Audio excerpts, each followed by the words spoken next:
Good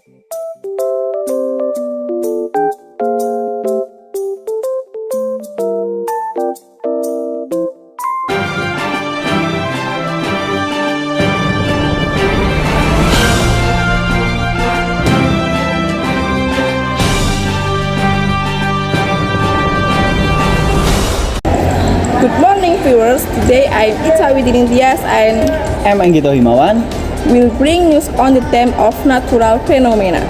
Okay viewers, this is the first news.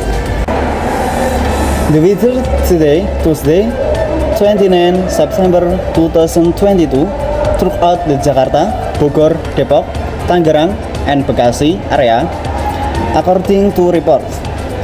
Said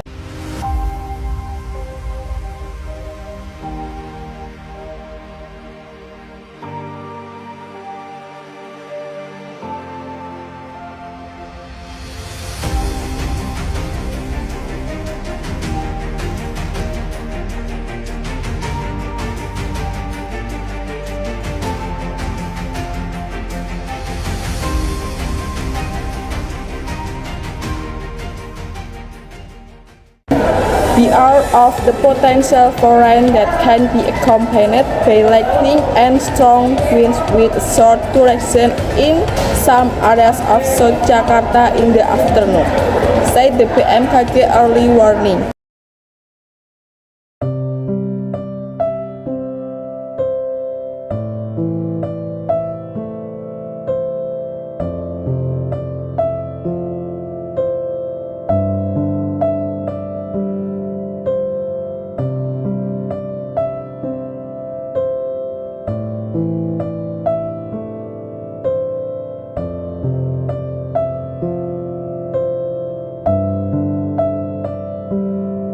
Thank you very much for your attention. See you next day at the same time in the same program on your channel. See you. see you.